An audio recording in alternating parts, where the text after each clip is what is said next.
ਸਤਨਾਮ ਸ੍ਰੀ ਵਾਹਿਗੁਰੂ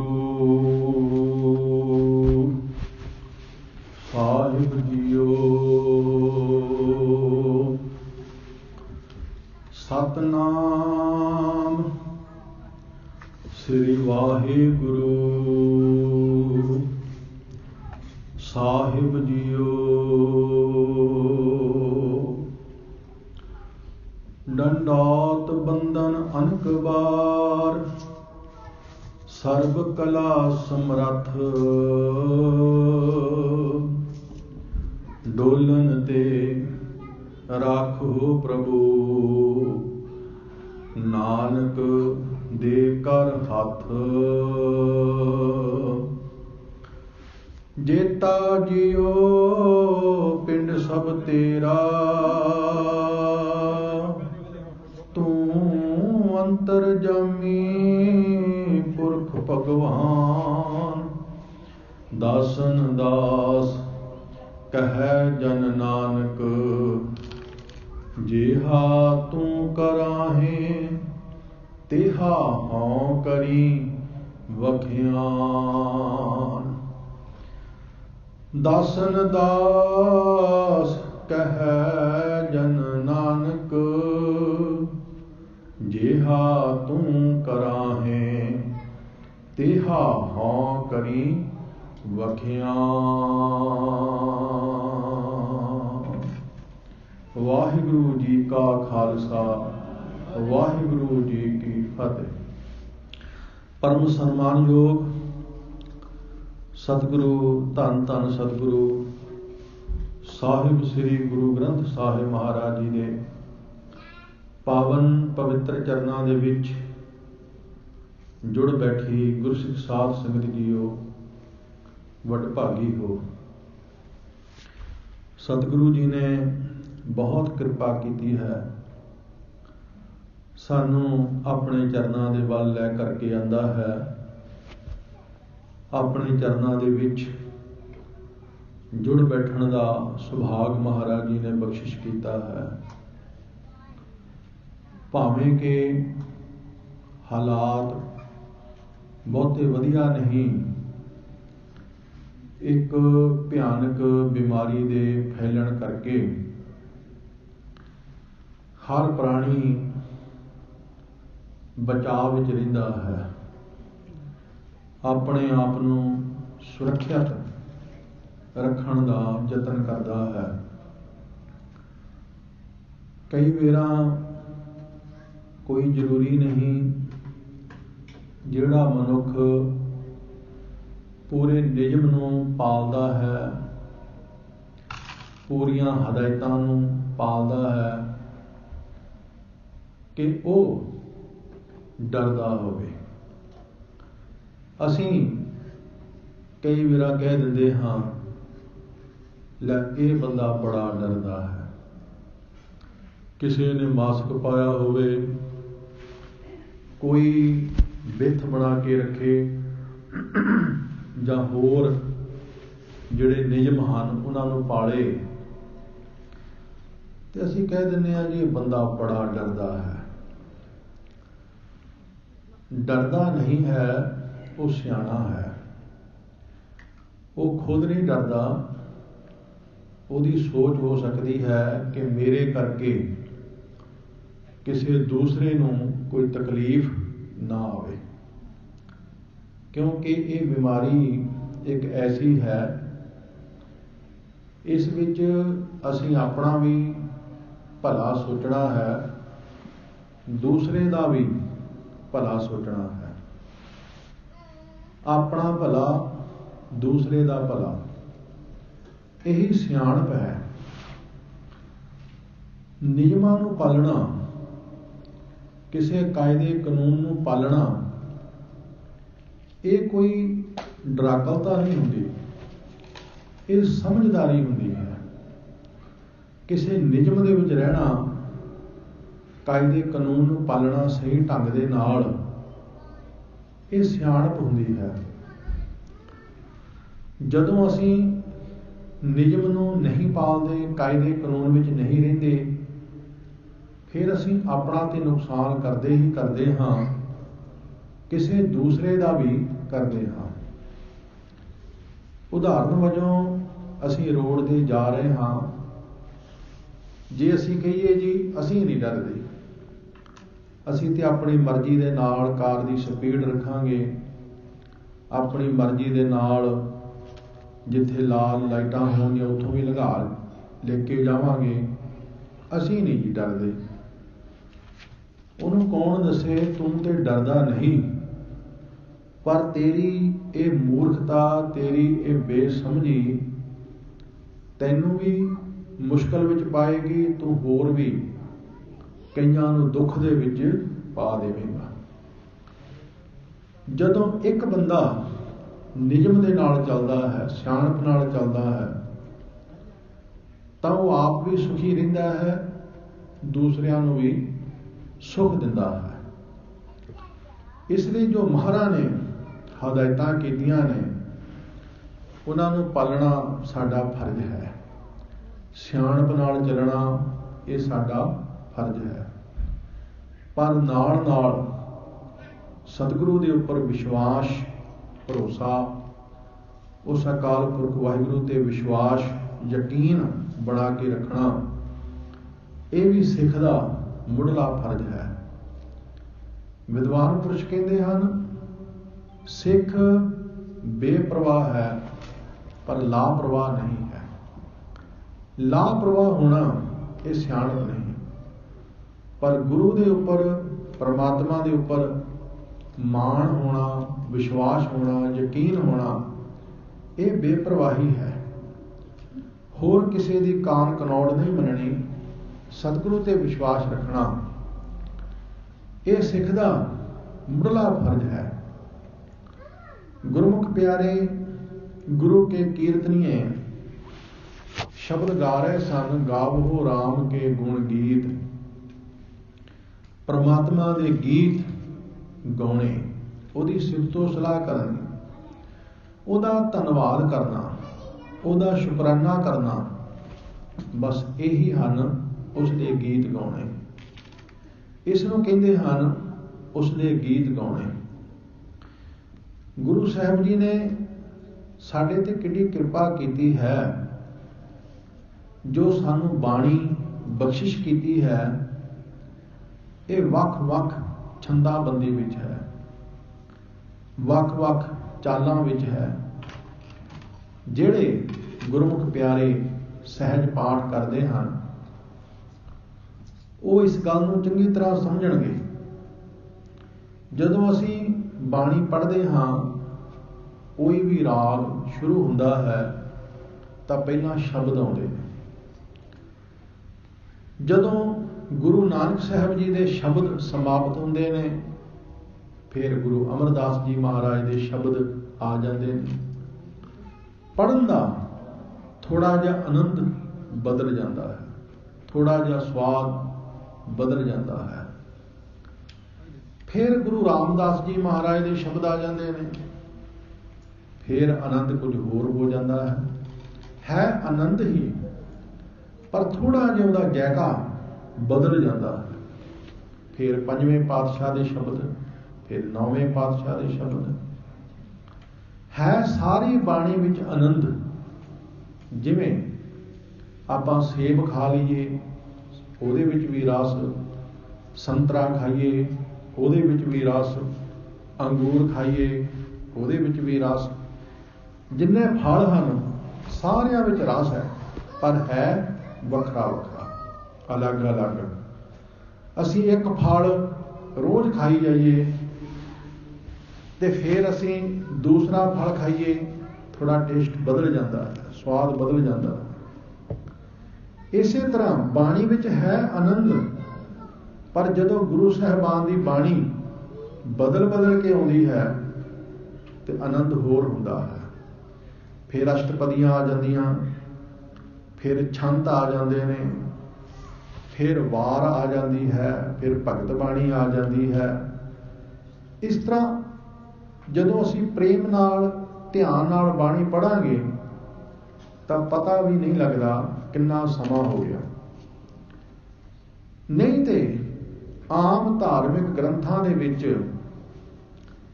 उन्हां दीयां जो रचनावां ने वो एक चाल विच ही ने, बस उन्हां दी एक सारता है। पढ़न वाला कई बार अक जाता है, पढ़न वाला कई बार उचाट हो जाता है। सतगुरु जी ने मनुख की इस सोच नूं महसूस किया कि मनुख बदल चाहता है, मनुख तब्दीली चाहता है, थोड़ी चेंजिंग चाहता है, अलगता चाहता है। एक चीज तो मनुख उपराम हो जाता है, एक चीज तो मनुख कई बार उचाट हो जाता है। असी एक घर दे विच रहिंदे होइए, जदों सानू इक्को घर दे विच रहिंदियां 5, 7, 10 साल हो जाते हैं, फिर सानू उही घर पुराना लगन लग पैंदा है। उहदे विच सानू कई कमियां महसूस होने लग पैंदियां ने। फिर जां तां मनुख घर नवां खरीददा है, उस नालों वधिया खरीददा है, ते जां फिर ਉਹਦੇ ਵਿੱਚ ਹੀ ਤੋੜ ਭੱਜ ਕਰਦਾ है, थोड़ा बहुत ਉਹਦੇ ਵਿੱਚ पैसा ਲਾਉਂਦਾ है, फिर ਉਹਨੂੰ ਉਹੀ ਘਰ ਨਵਾਂ ਲੱਗਦਾ है। ਮਨੁੱਖ ਚੇਂਜਿੰਗ, ਤਬਦੀਲੀ, ਅਲੱਗਤਾ ਚਾਹੁੰਦਾ ਹੈ। ਇੱਕੋ ਡਿਜ਼ਾਈਨ ਦੇ ਕੱਪੜੇ ਪਾ ਪਾ ਕੇ ਮਨੁੱਖ ਅੱਕ ਗਿਆ, ਫਿਰ ਉਸ ਦਾ ਫੈਸ਼ਨ ਬਦਲਿਆ। ਜਿਸ ਤਰ੍ਹਾਂ ਦੇ ਬਸਤਰ ਅੱਜ ਅਸੀਂ ਪਾਉਂਦੇ ਹਾਂ, ਅੱਜ ਤੋਂ 50 ਸਾਲ ਪਹਿਲਾਂ ਇੱਦਾਂ ਦੇ ਨਹੀਂ ਸੀ ਪਾਉਂਦੇ। जो अज पाते हाँ, हौली हौली इन्हां विच भी तब्दीली आई जाती है, इन्हां विच भी बदल आई जाता है, नवे नवे फैशन आई जाते हैं। क्योंकि मनुख बदलाव चाहता है, अलगता चाहता है। कपड़ा तो पहनना ही पहनना है, लेकिन कपड़े दे विच थोड़ा अलगता चाहता है। कहता ये डिजाइन पाउंदियां बड़ा समा हो गया, ये फैशन तो हुण पुराना हो गया, हुण कोई होर चाहीदा। गुरु जी ने मनुख की इस सोच नूं समझिया कि मनुख थोड़ी अलगता चाहता है, थोड़ी तब्दीली चाहता है। तो महाराज ने वख-वख छंदां विच बाणी उचारण की कि जदों ये पढ़े ये उदास ना होवे, उचाट ना होवे, ये अंदरों परेशान जिहा ना होवे। हुण असीं सवेर नूं 5 बाणियां पढ़दे हां, जपजी साहिब पढ़दे हां, फिर जाप साहिब पढ़ते हाँ, फिर सवैये, चौपई, आनंद। इस तरह जदों असीं बाणी बदलते हाँ, साडा पढ़न का थोड़ा स्वाद भी बदलता है। ये नेचुरली है, जरूरी है। ये गुरु साहब ने बड़ी कृपा की है। हुण इसे तरह बाणी नाल जुड़न दे भी महाराज ने सानू कई तरीके दसे हैं। नहीं तो हर धर्म के जिहड़े ग्रंथ हैं, उन्हां की जो रचना है उन्होंने सिर्फ पढ़िया जा सकता है, गाया नहीं जा सकता।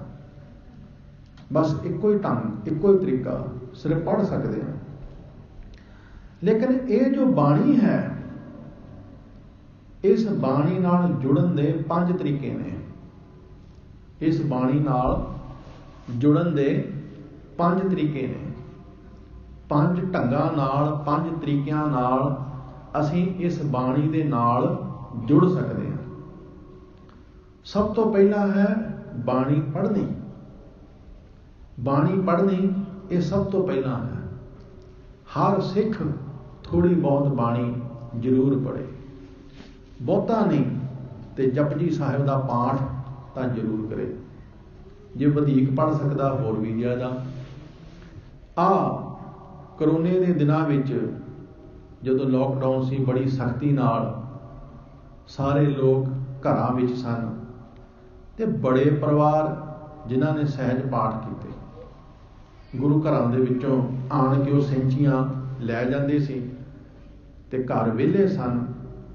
उन्हां ने अपना ध्यान होर पासे लाउण दी बजाए, फिल्मां देखण दी बजाए, सीरीयल देखण दी बजाए, नाटक चेटक देखण दी बजाए, व्हाट्सएप ते फेसबुक ते समा बर्बाद करने की बजाय उन्होंने सहज पाठ रख लिया। सहज पाठ रख लिया उन्होंने। बड़ी चंगी गल है। कईयां परिवारां ने इस समय दौरान सहज पाठ कीते, कईयां ने बाणी दे अर्थ पढ़े। मैनू एक गुरमुख प्यारे मिले, कहने लगे ज्ञानी जी मैं कोशिश की कि किन्ने घट तो घट दिनों में भोग पा सकदा। वैसे ठीक नहीं है, ये ठीक नहीं कि मैं जी कोशिश करा घट तो घट किन्ने दिनों में भोग पा सकदा। स्पीडां नहीं बनाउणियां, इत्थे कोई असीं मुकाबले नहीं जितने कि लै भी मैं ते 5 दिनां दे विच सहज पाठ का भोग पा दिता, मैं जी 4 दिनां च पा दिता, मैं जी 7 दिनां च पा दिता। ये गुरमत नहीं है, ये गुरमत नहीं है। फिर हंकार में फुले फिरना, मैं ते इन्ने दिनों च सहज पाठ का भोग पा दिता, मैं ते भी इन्ने दिनों च सहज पाठ का भोग पा देना। ये तो गलत हो गया। ये तो असीं सही राह जाते जाते कुराहे पै गए। ये कोई मुकाबले थोड़ा करते हैं ना, ये तो बिल्कुल इदां जिद्दां कोई कहे भाई मैं तो 2 मिनटां विच रोटी खा लेना, मैं तो 3 मिनटां विच रोटी खा लेना। ये किड्डी कुछ सियाणप है। भोजन खाण का अर्थ है शांति नाल खाओ, प्रेम नाल खाओ, चिथ के खाओ। भोजन थोड़ा खाओ पर चिथ के खाओ। सियाणे कहते ने भोजन खाओ नहीं पियो। विद्वान पुरुष कहते ने भोजन पियो पानी खाओ, पानी खाओ भोजन पियो। कोई बीमारी साडे नेड़े आ ही नहीं सकती। असीं पानी पींदे हाँ, भोजन खांदे हाँ नहीं। आ कदे रहरास साहिब दे विच एक वचन पढ़ियो। महाराज कहते ने जिनको लगी प्यास अमृत से खाहे। शब्द आया खाहे। खाना, पानी खाना, हौली हौली घुट घुट करके पीना। भोजन चिथ चिथ के पानी बना बना के अंदर लगाना। कोई शरीरक रोग नेड़े आ ही नहीं सकता। असीं अपना पानी पीना सुधार लईए, भोजन खाना सुधार लईए, कोई बीमारी साडे नेड़े आ ही नहीं सकती। बाणी इहदी असीं स्पीडां नहीं बनाउणियां। मैं इन्ने मिंट विच जपजी साहिब का पाठ कर लेना, मैं इन्ने मिंट विच सुखमनी साहिब का पाठ कर लेना। इस तरह महाराज ने सानू नहीं समझाया। सहज नाल बाणी पढ़नी है, बोल के बाणी पढ़नी है, हौली हौली बाणी पढ़नी है, प्रेम नाल बाणी पढ़नी है, आनंद लेना है। बाणी भावें थोड़ी पढ़ो पर आनंद लाओ बाणी का, रस लाओ बाणी का, स्वाद लाओ बाणी का। गुरसिखां ने सहज पाठ इसे करके बनाया। सहज का अर्थ हुंदा हौली हौली। ਉਹਦੇ वास्ते कोई दिन मुकरार नहीं कीते कि इन्ने दिनों विच ही भोग पाउणा। जिन्ना पढ़ना प्रेम नाल पढ़ो, बोल के पढ़ो, विचार के पढ़ो। पता नहीं किहड़ी तुक साडे मन ते असर कर जानी है ते साडा जीवन बदल जाना है, साडा जीवन बदल जाना। पर जदों असीं अपना ध्यान इस गल विच रखांगे कि मैं ते इन्ने दिनां च भोग पाउणा, वो असीं गलत हो जावांगे, ठीक नहीं है। मेरे कहने तो मुराद बहुत परिवारां ने इन्हां दिनां दे विच सहज पाठ कीते, बड़ी चंगी गल है। सो बाणी नाल जुड़न दा जिहड़ा पहला ढंग है, पहला तरीका है, वो है बाणी पढ़नी। दूसरा है बाणी दा कीर्तन करना। जिस तरह रागी सिंह कीर्तन करदे सन, जिन्ने पाठी सिंह ने उन्ने कीर्तनीय नहीं हैं। जिन्ने बाणी पढ़ सकते हैं वो सारे कीर्तन नहीं कर सकते, क्योंकि ठीक है बाणी भी पढ़ने वास्ते संथ्या लेनी पैंदी है, इस विच कोई शक नहीं। पर कीर्तन सीखण वास्ते एक चंगा कामल उस्ताद ओदी लोड़ पैंदी है। इत्थे मैं साध संगत जी एक बेनती करनी चाहुंदा, बड़े ध्यान दे नाल सुणिया। दास ने एक YouTube चैनल बनाया, कुदरती चेता आ गया, गुरबाणी कीर्तन लर्न।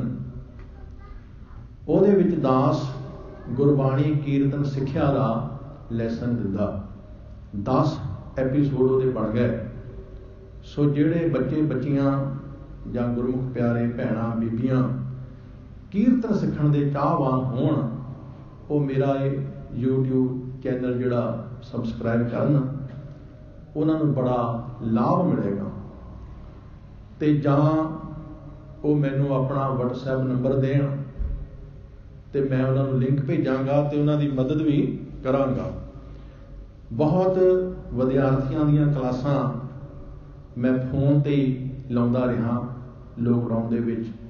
कईयां नूं कीर्तन, कईयां नूं पाठ, कईयां नूं कथा, इस तरह चलदा रहा। कई मैनूं पुछदे ने ज्ञानी जी किद्दां रहे लॉकडाउन दे विच, किद्दां रहे? मैं कहा बहुत आनंद विच रहा। टाइम ही नहीं सी, टाइम बन्ने हुए सी विद्यार्थियों दे। किसी नूं किन्ने वजे फोन करके उन्होंने गुरबाणी की संथ्या देनी, किसी नूं किन्ने वजे टाइम बन के उन्होंने कथा सिखालनी, कदे किन्ने वजे टाइम बन्निया सी उन्होंने गुरबाणी कीर्तन सिखालना। इस तरह बड़ा वधिया समा गुजरिया। जिहड़े कीर्तन सीखण दे अभिलाखी ने वो मेरे उस चैनल तो लाभ लै सकते हैं। इत्थे ज्ञानी जी जिहड़े हैं उन्हां सारियां कोल मेरा नंबर है, प्रबंधक वीरां दे कोल भी है, वो मेरे नाल सीधा संपर्क भी कर सकते हैं। मैं उन्हां दी हेल्प जरूर करांगा। सो खैर, दूसरा तरीका है बाणी का कीर्तन करना। जिन्ने पाठ कर सकते हैं सारे बाणी का कीर्तन नहीं कर सकते। तीसरा है गुरबाणी की कथा करनी। जिन्ने कीर्तन कर सकते हैं वो सारे बाणी की कथा नहीं कर सकते। जिन्ने पाठ कर सकते हैं वो सारे कीर्तन नहीं कर सकते। जिन्ने कीर्तन कर सकते हैं वो सारे पाठ, वो सारे कथा नहीं कर सकते। किसी विरले के उपर मालिक की बख्शिश होंदी है जिहड़ा इन्हां तेहां दे विच निपुण होवे। चौथा है बाणी नाल जुड़ना, वो है सुनना, बाणी सुननी। हुण तुसीं सोचोगे सब तो सौखा काम यह है भी पाठ सीखना होवे वो भी किसी तो उस्ताद तो मार खानी पैगी, कीर्तन सीखना होवे वो भी किसी उस्ताद तो मार खानी पैगी, कथा सीखनी होवे वो भी किसी विद्यालय आदि विच रहना पएगा। सुनना तो काम ही बड़ा सौखा, जद कि सब तो औखा काम है सुनना। सब तो औखा काम है सुनना। बाणी का पाठ सीखना भी उन्ना औखा नहीं जिन्ना बाणी का पाठ सुनना औखा। गुरबाणी का कीर्तन सीखना भी उन्ना औखा नहीं जिन्ना गुरबाणी का कीर्तन सुनना औखा। गुरबाणी की कथा सीखनी भी उन्नी औखी नहीं जिन्ना औखा काम गुरबाणी की कथा सुनना है। तुसी साल 2 साल लाओ चंगे पाठी बन सकते हो, 2-3 साल लाओ चंगे कीर्तनीय बन सकते हो, 2-3 साल चंगे डटके लाओ थोड़ी बहुत कथा भी करने लग जाओगे। पर खिमा करना सारी जिंदगी सुनना आउंदा ही नहीं है। बाणी सारी जिंदगी सुननी आउंदी ही नहीं है। असी सारा दिन निंदिया सुन सकते हैं, चुगलियां सुन सकते हैं, बखतूंजा सुन सकते हैं, अपनियां सिफतां सुन सकते हैं, दूसरे दियां निंदियां सुन सकते हैं, पर बाणी नहीं सुन सकते। बाणी नहीं सुन सकते। अखंड पाठ साहब कई परिवार करवाउंदे ने, अरदास दे विचों शामिल हुंदे ने। जो हुक्मनामा हुंदा है भाई साहब जपजी साहब का पाठ शुरू करते हैं, बस मन काला पै जाता है कि किहड़ी घड़ी ज्ञानी जी प्रसाद वरताउण ते उठ के चलीए, किहड़ी घड़ी ज्ञानी जी प्रसाद वरताउण ते उठ के चलीए। जपजी साहब सुनना भी औखा होया हुंदा, बाकी दी गल छड्डो। चलो खैर, कई गुरु घरां दे विच मर्यादा कि पूरा जपजी साहब पढ़िया फिर ही प्रसाद वरताउंदे ने, तो फिर उठ भी नहीं सकते, जां गल्लां करन लग पैणगे जां कुसर मुसर शुरू कर देणगे। बहुत औखा काम है, बाणी का पाठ सुनना बहुत औखा काम है। फिर उन्होंने लंगर दे विच जाके अपने रिश्तेदारां नूं मेल गेल, उत्थे हासे मजाक ठट्ठे खा पी मौजां, फिर शाम नूं जाण लगे कि बिना फिर मत्था टेक जाना ते महाराज किते ये ना कहण लै हुण इन्हां ने पाठ रखवाया मत्था ही नहीं टेक के गए। फिर 2 मिनट मत्था टेक के हाजरी जी भर के भाई साहब नूं दस के भी असीं हुण चले हाँ, ਗਿਆਨੀ ਨੂੰ ਵੀ ਪਤਾ ਲੱਗ ਜਾਂਦਾ ਵੀ ਹੁਣ ਇਹਨਾਂ ਨੇ ਚਲੇ ਜਾਣਾ, ਹੁਣ ਨਹੀਂ ਆਉਣਾ ਇਹਨਾਂ ਨੇ ਮੁੜ ਕੇ। ਸਵੇਰ ਨੂੰ ਫਿਰ ਇੱਕ ਵੇਰਾ ਹਾਜ਼ਰੀ ਭਰ ਦੇਣੀ ਹੈ, ਤੇ ਜਾਂ ਫਿਰ ਮੱਧ ਵੇਲੇ, ਕਿਉਂਕਿ ਅਰਦਾਸ ਦੇ ਵਿੱਚ ਨਾਮ ਜੋ ਬੋਲਣੇ ਹੁੰਦੇ ਆ, ਉਹ ਨਾਮ ਸੁਣਦੇ, ਫਿਰ ਹੰਕਾਰ ਨੂੰ ਖੁਰਾਕ ਮਿਲ ਜਾਂਦੀ ਥੋੜੀ ਜਿਹੀ। ਸੁਣਨਾ ਨਹੀਂ, ਨਾ ਪਹਿਲੇ ਦਿਨ ਨਾ ਦੂਜੇ ਦਿਨ ਸੁਣਨਾ ਨਹੀਂ, ਬਾਣੀ ਦਾ ਅੱਖਰ ਕੋ ਕੰਨਾਂ ਵਿੱਚ ਪੈਣ ਹੀ ਨਹੀਂ ਦੇਣਾ। ਤੇ ਤੀਜੇ ਦਿਨ ਭੋਗ ਤੇ ਵੀ ਮਸੀਂ ਕਿਤੇ ਅਰਦਾਸ ਦੇ ਸਮੇਂ ਤੇ ਪਹੁੰਚਣਾ। ਇਸ ਤਰ੍ਹਾਂ ਠੀਕ ਨਹੀਂ ਹੈ, ਇਸ ਤਰ੍ਹਾਂ ਠੀਕ ਨਹੀਂ ਹੈ। ਜੇ ਅਸੀਂ ਅਖੰਡ ਪਾਠ ਸਾਹਿਬ ਕਰਵਾਇਆ ਤੇ ਕੋਸ਼ਿਸ਼ ਕਰਿਆ ਕਰੀਏ ਵੱਧ ਤੋਂ ਵੱਧ ਸਮਾਂ ਗੁਰੂ ਸਾਹਿਬ ਦੀ ਹਜ਼ੂਰੀ ਵਿੱਚ ਬੈਠ ਕੇ ਬਾਣੀ ਸੁਣਿਆ ਕਰੀਏ, ਵੱਧ ਤੋਂ ਵੱਧ ਸਮਾਂ ਕੱਢਿਆ ਕਰੀਏ। ਅਸੀਂ ਗੁਰੂ ਸਾਹਿਬ ਦਾ ਧੰਨਵਾਦ ਕਰਿਆ ਕਰੀਏ, ਮਹਾਰਾਜ ਤੁਸੀਂ ਕਿੱਡੀ ਕਿਰਪਾ ਕੀਤੀ ਹੈ, ਸਾਨੂੰ 3 ਦਿਨ ਖੁੱਲੇ ਦਰਸ਼ਨ ਦੀਦਾਰ ਬਖਸ਼ਿਸ਼ ਕੀਤੇ, 3 ਦਿਨ ਤੁਸੀਂ ਸਾਨੂੰ ਆਪਣੀ ਬਾਣੀ ਦੇ ਪ੍ਰਵਾਹ ਬਖਸ਼ਿਸ਼ ਕੀਤੇ। ਮਹਾਰਾਜ ਅਸੀਂ ਹੁਣ ਲਾਹਾ ਲੈਣਾ, ਰੱਜ ਰੱਜ ਕੇ ਲਾਹਾ ਲੈਣਾ, ਅਸੀਂ ਰੱਜ ਰੱਜ ਕੇ ਮਹਾਰਾਜ ਬਾਣੀ ਸੁਣਨੀ ਅਸੀਂ। ਪਰ ਇਹ ਸਾਡੀ ਭਾਵਨਾ ਹੈ ਨਹੀਂ। ਅਸੀਂ ਘਰਾਂ ਦੇ ਵਿੱਚ ਵੀ ਜਾਂ ਅਖੰਡ ਪਾਠ ਸਾਹਿਬ ਜਾਂ ਸਹਿਜ ਪਾਠ ਰਖਵਾ ਲੈਂਦੇ ਹਾਂ ਤੇ ਸੁਣਦੇ ਕਿੰਨਾ ਕੁ। ਅਗਰ ਅਸੀਂ ਸੁਣਨ ਦਾ ਟਾਈਮ ਟੋਟਲ ਕਰੀਏ ਤੇ ਮੇਰਾ ਨਹੀਂ ਖਿਆਲ ਕਿ ਘੰਟਾ ਬਣੇਗਾ, ਇਹ ਠੀਕ ਨਹੀਂ ਹੈ। ਜੇ ਗੁਰੂ ਸਾਹਿਬ ਸਾਡੇ ਘਰ ਵਿੱਚ ਗਏ ਨੇ ਤੇ ਸਾਡਾ ਫਰਜ਼ ਬਣਦਾ ਅਸੀਂ ਵੱਧ ਤੋਂ ਵੱਧ ਸਮਾਂ ਗੁਰੂ ਸਾਹਿਬ ਦੀ ਹਜ਼ੂਰੀ ਵਿੱਚ ਬੈਠੀਏ, ਵੱਧ ਤੋਂ ਵੱਧ ਸਮਾਂ ਅਸੀਂ ਗੁਰੂ ਸਾਹਿਬ ਦੀ ਬਾਣੀ ਸੁਣੀਏ, ਅਸੀਂ ਗੁਰੂ ਸਾਹਿਬ ਦਾ ਧੰਨਵਾਦ ਕਰੀਏ। ਸਾਡੇ ਘਰ ਵਿੱਚ ਕੋਈ ਚੰਗਾ ਬੰਦਾ ਆਇਆ ਹੋਵੇ, ਕੋਈ ਚੰਗਾ ਰਿਸ਼ਤੇਦਾਰ ਆਇਆ ਹੋਵੇ, ਕੋਈ ਚੰਗਾ ਮਹਿਮਾਨ ਆਇਆ ਹੋਵੇ, ਤੇ ਅਸੀਂ ਉਹਦੇ ਕੋਲ ਬੈਠੀਏ ਹੀ ਨਾ, ਉਹ ਮੁੜ ਕੇ ਪੜੂ, ਉਹਨੂੰ ਇੱਕ ਕਮਰੇ ਵਿੱਚ ਬਿਠਾ ਦਈਏ ਤੇ ਆਪ ਅਸੀਂ ਦੂਸਰੇ ਰੂਮਾਂ ਵਿੱਚ ਜਾ ਕੇ ਆਪਣਾ ਹੱਲਾ ਗੁੱਲਾ ਮਚਾਇਆ ਹੋਵੇ, ਉਹ ਵਿਚਾਰਾ ਇਕੱਲਾ ਬੈਠਾ ਹੋਵੇ, ਉਹ ਮੁੜ ਕੇ ਆਊ? ਲੇਕਿਨ ਨਹੀਂ, ਅਸੀਂ ਸਾਰਾ ਟੱਬਰ ਫਿਰ ਉਹਦੇ ਆਲੇ ਦੁਆਲੇ ਇਕੱਠੇ ਹੋ ਕੇ ਬੈਠੇ ਹਾਂ। ਜਦੋਂ ਸਤਿਗੁਰੂ ਸ੍ਰੀ ਗੁਰੂ ਗ੍ਰੰਥ ਸਾਹਿਬ ਸਾਡੇ ਘਰ ਵਿੱਚ ਜਾਂਦੇ ਹਨ, ਸਾਨੂੰ ਚਾਅ ਚੜ੍ਹ ਜਾਣਾ ਚਾਹੀਦਾ, ਸਾਨੂੰ ਖੁਸ਼ੀ ਚੜ੍ਹ ਜਾਣੀ ਚਾਹੀਦੀ ਹੈ। ਸਾਨੂੰ ਵੱਧ ਤੋਂ ਵੱਧ ਸਮਾਂ, ਸਾਨੂੰ ਰੋਟੀ ਖਾਣੀ ਭੁੱਲ ਜਾਏ, ਹੋਰ ਕੰਮ ਕਰਨੇ ਭੁੱਲ ਜਾਣਾ, ਅਸੀਂ ਕਹੀਏ ਨਹੀਂ ਸ੍ਰੀ ਗੁਰੂ ਗ੍ਰੰਥ ਸਾਹਿਬ ਸਾਡੇ ਘਰ ਵਿੱਚ ਆਏ ਨੇ, ਅਸੀਂ ਨਹੀਂ ਮਹਾਰਾਜ ਦੇ ਚਰਨਾਂ ਵਿੱਚ ਉੱਠਣਾ, ਅਸੀਂ ਤੇ ਬਾਣੀ ਸੁਣਨੀ ਆ ਬਈ। ਸਾਡੀ ਇਹ ਭਾਵਨਾ ਹੋਣੀ ਚਾਹੀਦੀ। ਅਸੀਂ ਦਿਖਾਵੇ ਨਾ ਕਰੀਏ, ਅਸੀਂ ਪਖੰਡ ਨਾ ਕਰੀਏ, ਫੇਰ ਕਿਤੇ ਜਾ ਕੇ ਬਾਤ ਬਣਨੀ ਹੈ। ਸੁਣਨਾ ਸਭ ਤੋਂ ਔਖਾ ਕੰਮ ਹੈ। ਸਾਡੇ ਹਿੰਦੂ ਵੀਰ ਮੰਦਰ ਵਿੱਚ ਜਾਂਦੇ ਹਨ ਦੇਵੀ ਦੇਵਤਿਆਂ ਦੇ ਦਰਸ਼ਨ ਕਰਨ ਵਾਸਤੇ। ਉਹਨਾਂ ਦੀ ਸਾਰੀ ਸਾਧਨਾ ਅੱਖਾਂ ਤੇ ਖੜੀ ਹੈ, ਦੇਖਣ ਤੇ। ਸਾਡੇ ਇਸਲਾਮ ਦੇ ਵੀਰ ਮਸਜਿਦ ਵਿੱਚ ਜਾਂਦੇ ਹਨ ਨਮਾਜ਼ ਪੜ੍ਹਨ ਵਾਸਤੇ, ਦੇਖਣ ਵਾਸਤੇ ਉਹਨੇ ਧਿਆਨ ਦੀ ਲੋੜ ਨਹੀਂ ਪੈਂਦੀ ਜਿੰਨਾ ਧਿਆਨ ਪੜ੍ਹਨ ਵਾਸਤੇ ਚਾਹੀਦਾ ਹੈ।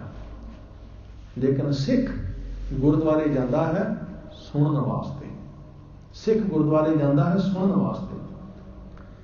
ਦੇਖਣ ਨਾਲੋਂ ਪੜ੍ਹਨ ਵਾਸਤੇ ਧਿਆਨ ਦੀ ਲੋੜ ਹੈ, ਤੇ ਪੜ੍ਹਨ ਨਾਲੋਂ ਸੁਣਨ ਵਾਸਤੇ ਕਿਤੇ ਜ਼ਿਆਦਾ ਧਿਆਨ ਦੀ ਲੋੜ ਹੈ। ਥੋੜਾ ਜਿੰਨਾ ਵੀ ਧਿਆਨ ਹਿੱਲਿਆ ਨਹੀਂ ਤੇ ਗੱਲ ਕਿਤੇ ਦੀ ਕਿਤੇ ਜਾ ਨਿਕਲਦੀ ਹੈ, ਪਤਾ ਹੀ ਨਹੀਂ ਲੱਗਦਾ ਗੱਲ ਕਿੱਥੇ ਚਲੀ ਗਈ। ਸੁਣਨ ਵਾਸਤੇ ਧਿਆਨ ਦੀ ਇਕਾਗਰਤਾ ਹੋਣੀ ਅਤਿਅੰਤ ਜ਼ਰੂਰੀ ਹੈ। ਗੁਰੂ ਨਾਨਕ ਪਾਤਸ਼ਾਹ ਜੀ ਨੇ 4 ਪੌੜੀਆਂ ਸੁਣਨ ਦੀਆਂ ਕਥਨ ਕੀਤੀਆਂ ਨੇ, ਤੇ ਹਰ ਪੌੜੀ ਦੇ ਆਖਰ ਤੇ ਜਾ ਕੇ ਬਚਨ ਕਿਹਾ, ਨਾਨਕ ਭਗਤਾਂ ਸਦਾ ਵਿਗਾਸ, ਸੁਣਿਆ ਦੁਖ ਪਾਪ ਕਾ ਨਾਸ।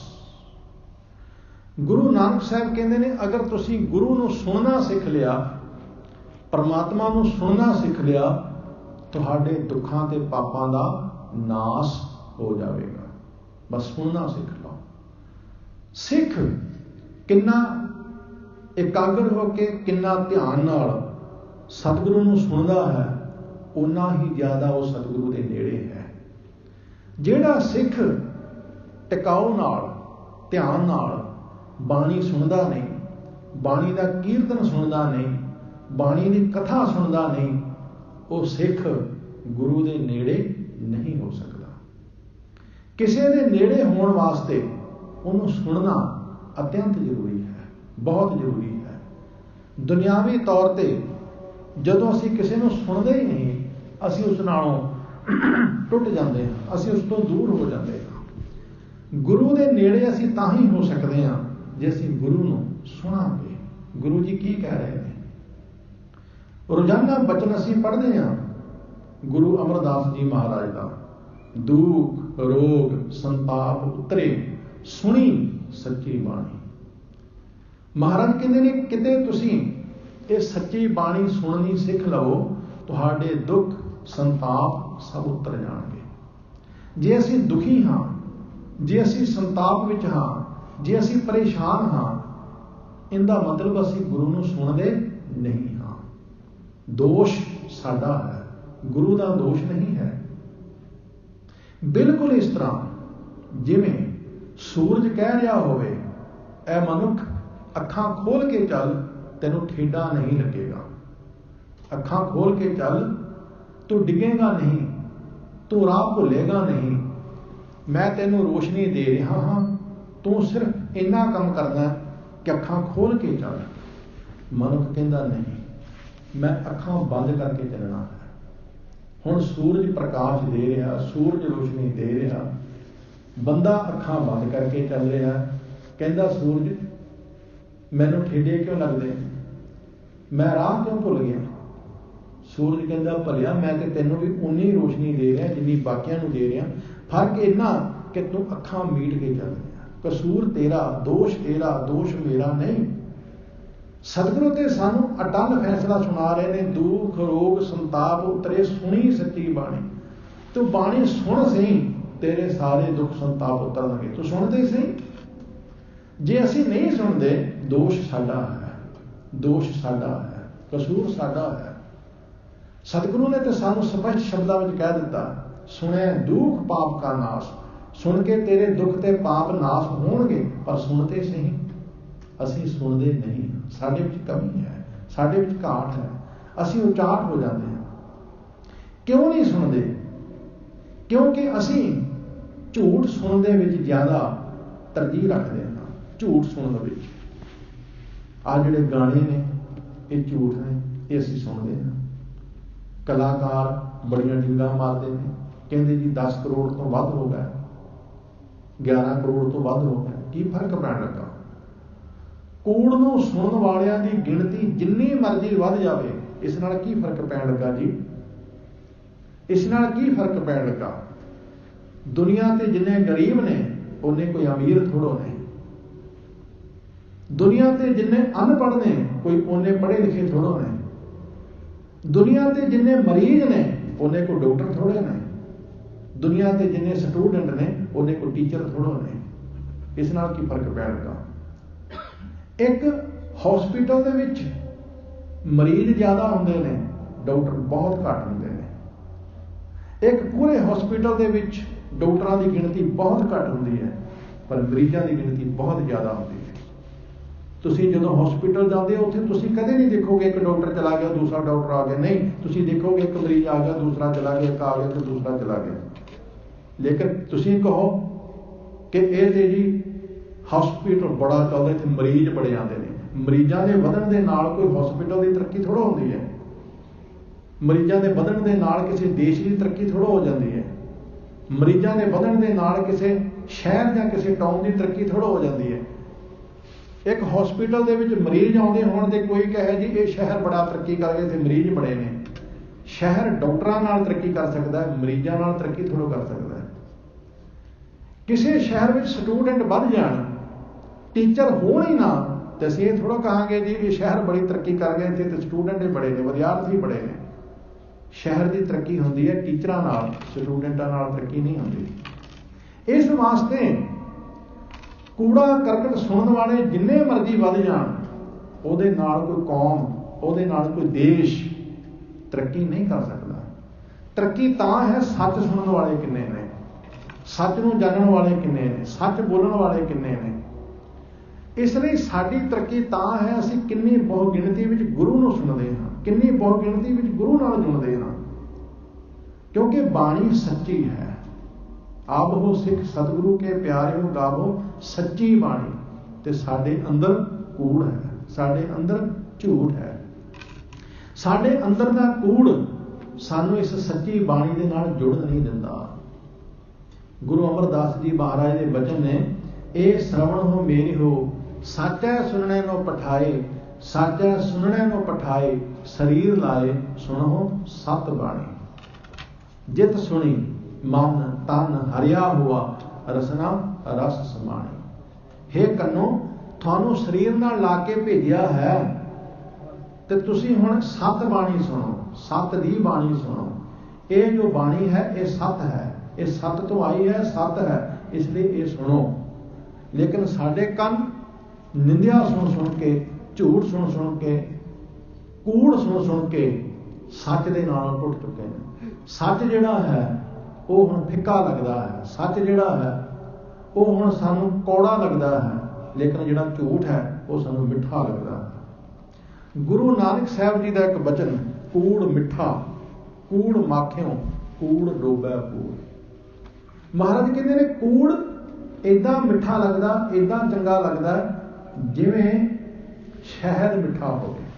शहद जिवें शहद मिठा होंदा ना, इस तरह कूड़ मिठा लगदा है। कूड़ मिठा, कूड़ माखियों, कूड़ डोबै पूर, नानक वखाणै बेनती तुद बाझ कूड़ो कूड़। गुरु नानक पातशाह कहते हैं, हे मालक, तेरे तो बिना मैं जो होर कुछ सुनदा हाँ वो मेरे वास्ते कूड़ है, वो मेरे वास्ते झूठ है।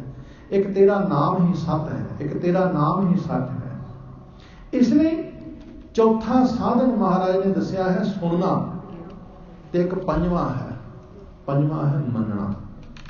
सुनन तो बाद बारी आउंदी है मनन दी। बाणी पढ़नी, बाणी दा कीर्तन करना, बाणी दी कथा करनी, बाणी सुननी ते फिर मननी, बाणी दा मनन करना। गुरु नानक पातशाह जी ने सुनन तो बाद अगलियां 4 पौड़ियां मनन दियां कथन कीतियां ने। गुरु नानक पातशाह जी कहते ने, भाई जिहड़ा मनदा है मैं उसकी अवस्था बयान नहीं कर सकता।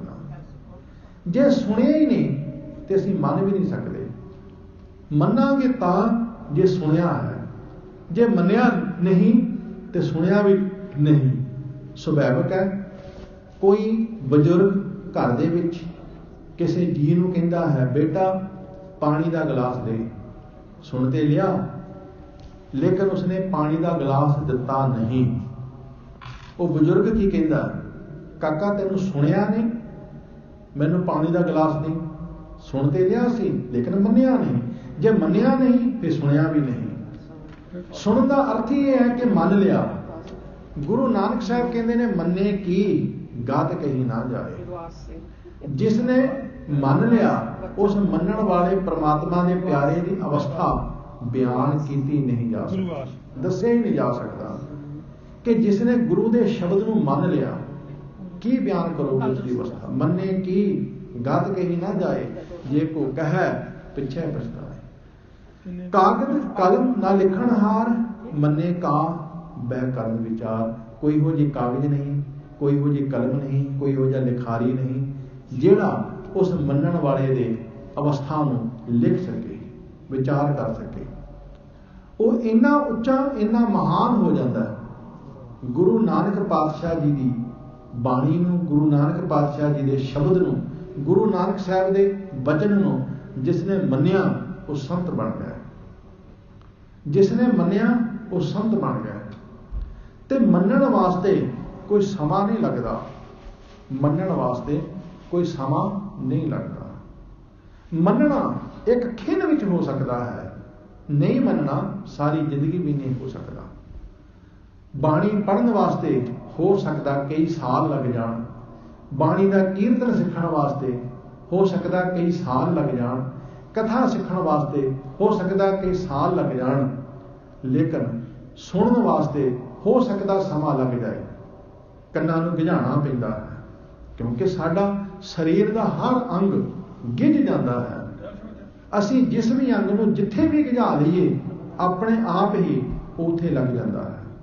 तुसी गुरुद्वारे आते हो, तुसी एक थां पक्का निश्चित कर लो कि असी अपनी कार इत्थे खड़ी करनी है, इत्थे पार्किंग करनी है। ਤੁਸੀਂ ਜਦੋਂ ਗੁਰਦੁਆਰਾ ਸਾਹਿਬ ਦੇ ਵਿੱਚੋਂ ਜਾਓਗੇ, ਤੁਹਾਡੇ ਪੈਰ ਆਪਣੇ ਆਪ ਉਸ ਕਾਰ ਵੱਲ ਨੂੰ ਚੱਲਣਗੇ, ਆਪਣੇ ਆਪ। ਤੁਸੀਂ 2, 4, 6, 10 ਦਿਨ ਇਸ ਤਰ੍ਹਾਂ ਕਰੋ ਲਗਾਤਾਰ, ਤੇ ਇੱਕ ਦਿਨ ਉਹੀ ਕਾਰ ਕਿਸੇ ਹੋਰ ਥਾਂ ਤੇ ਖੜੀ ਕਰ ਦਿਓ।